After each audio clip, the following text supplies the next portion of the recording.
Basic argument का जो premise है वो जहाँ तक मैं समझ The entire electoral process is a fundamental right. That is, I think that what you argued is that there was a constitutional deviation. Yes, which directly impacted fundamental which rights. has invited this court to exercise the powers Yes. for complete justice. So kindly Would allow you me. like to elaborate what the constitutional deviation you mean by ji that? वो एक दो दिन से हम वो पढ़ रहे थे. I'll come back to that. What was this deviation? Because you मैं refer, वापस to आता हूँ. the, you refer to the constitutional history of ji, ji. Pakistan, ji, ji, in ji. which the martial laws were imposed, and then there was an express deviation from the constitutional clauses, and later on the Supreme Court declared and then So at deviations- times referred to the parliament. Let's go, So sir. in this context, what do you think is the constitutional deviation which was seen in the previous election? Sir, the explanation to Rule 94, the derecognition of the PTI as a political party, that is the heart of the matter. So दो तरह की deviations हुई हैं. Article 218, fair elections. Therefore, the election is no longer fair. So, if I may, there have If the elections were not fair, why didn't the Honorable Supreme Court struck down the entire elections? could have done so, sir. Could have done so. मैं अर्ज करता हूँ. The Supreme Court, in fact, has, I would submit, restrained itself.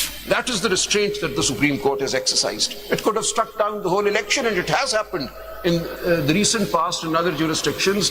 Courts have struck down the entire election. But here the court simply provided a mechanism for bringing things back to the electoral path. So this was a restraint that this court exercised, and we live with it. इतने ज्यादा power भी ना देखे उसे misuse कर खुदा ना खास्ता मिस देखिए कर ना, जिसमें कोई आ जाते, इवन आप या कोई भी पार्टी आ गए ना सर। डेफिनेटली उसको, अगर फुल नहीं आप कह रहे हैं ना, चलिए सर, मामला आ गया, आपने इसीलिए इस पे फैसला कर दिया. फुल इलेक्शन में अगर आता तो डेफिनेटली सर, सर, मैं इसको दो तरह- था उस पे तो So दो तरह की कॉन्स्टिट्यूशनल डिविएशंस हैं हमारी हिस्ट्री में, if I may. So there are two kinds of constitutional deviations in our history. One is the overt deviation when a military takeover has taken place. In 1958, again in 1969, even though we moved from a quasi-military dispensation to a full military dispensation with Yahya Khan Sahib coming in, and then again 1977 and 1999. So these are the overt constitutional intrusions leading to constitutional deviation. But then there is a second set of constitutional deviations that have happened. And these have happened, I would submit, more insidiously. They have happened under the color of the law. And they have been caused by functionaries purporting to act under authority given to them by the law. And this takes us to the Article 158(2)(b) cases, the dissolution of the assemblies. That has happened. In Asghar Khan's case, we also have an example of a constitutional deviation when no martial law was declared as such, but the electoral process was interfered with by agencies that had no business interfering with the electoral process. That is what the Asghar Khan case is about, the 1990 election. So after having failed to oust People's Party, in 1988, this court stood up in 1988 Supreme Court 416, Benazir Bhutto's case. Operation Midnight Jackal was launched. That failed. And after that, before the 1990 election, this is all documented in Asghar Khan's case, so I'm saying nothing out of the history books. So that was described by your lordships as a constitutional deviation. The distribution of funds, the creation of groups of political electables in order to block. And in fact, an affidavit was filed in this court. I was standing here as Asghar Khan Saab's counsel. Here was General Aslam Beg, here was General Asad Durrani. And they both filed affidavits saying that yes, they had decided to interfere with the 1990 election in the larger national interest. They filed those affidavits. They're part of the record. They reproduced in the Asghar Khan judgment, PLD 2012, Supreme Court, page 1. I was Asghar Khan Saab's ये counsel. सब ये बहुत पुरानी history So मैं है. अर्ज ये कर रहा हूँ, हमारे मुल्क की so मैं अर्ज ये बहुत कर रहा पुरानी हूँ। हिस्ट्री है, जरा सुन ले जी. बहुत पुरानी बड़े अच्छी जजमेंट्स आई. हम तो जजमेंट देते हैं जी। क्या पॉलिटिशियन उस पे अमल करते हैं? सर, उस हमें देखे ना, ये आपको मैं उसका खत्म जवाब कर दूंगा। सुन ले जरा, सुन ले. मैं दूंगा। ये कब से सिलसिला शुरू हो रहा है? सर, मैंने कल भी बात की, कोई ना कोई पॉलिटिकल पार्टी किसी भी दौर में उसमें बेनिफिशियरी होती है, फिर वो आके उस जो भी मामला होते हैं खुद खराब में हमारे ये पास आते जजमेंट से हैं. बाहर जा रही है बात, इसका जवाब मैं बाहर दूंगा, मैं दूंगा इसका, यहाँ नहीं दूंगा, बाहर दूंगा। नहीं, मैं सिर्फ ये रिक्वेस्ट समझ ले सारी पॉलिटिकल पार्टी से कि आप सुधर जवाब जाए यहाँ बस. से दीजिए, आप बाहर बात करें। चलिए मैं मौके पे दूंगा, अभी नहीं सर, अभी इसको छोड़ देते हैं. I don't want to be deviated from the case law. So there have been these various kinds of deviations, some overt when a military takeover takes place, some covert. where the color of the law is used, the purported structure of the law is used in order to in fact subvert the constitution. So Asghar Khan case is an example. They said this was the command of the supreme commander, the president, that's why we did it. This was the affidavit that Aslam Beg Sahab filed.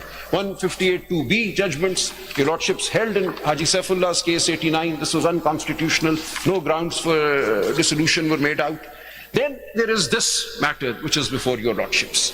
Here what has happened is that for the first time in our constitutional history, a party was delegitimized, de-recognized, was not allowed to contest the election as a political party. And this was not a minor political party. Everybody understood what the standing of this party was. And therefore, what has happened, what this judgment of this court, authored by 8 honorable judges, and the judgment authored by 2, and the judgment authored by His Lordship Chief Justice Yahya Afridi, they've all recognized that there was a constitutional deviation on account of the effective de-recognition of the PTI as a political party. And that has resulted in certain consequences. So if we ignore all of that, we can say इन लोगों ने जानबूझ के अपनी खुशी से अपने आप को इंडिपेंडेंट लिखा, इन्होंने जानबूझ के अपनी खुशी से SIC को ज्वाइन किया. That is one way of taking it, of examining the situation. आप सारी हकीकत को दबा दें, उसको पर्दे के पीछे कहीं डाल दें और के सब ठीक हुआ, सब अच्छा था. एक तो ये है. दूसरा ये है कि आपके नहीं, we will take stock of the reality. What is it that happened? So I submit 11 of your lordships have taken stock of the reality and said, no, PTI in fact as a party was contesting this election. And PTI in fact has won seats. And therefore PTI is entitled to reserved seats for women and non-Muslims.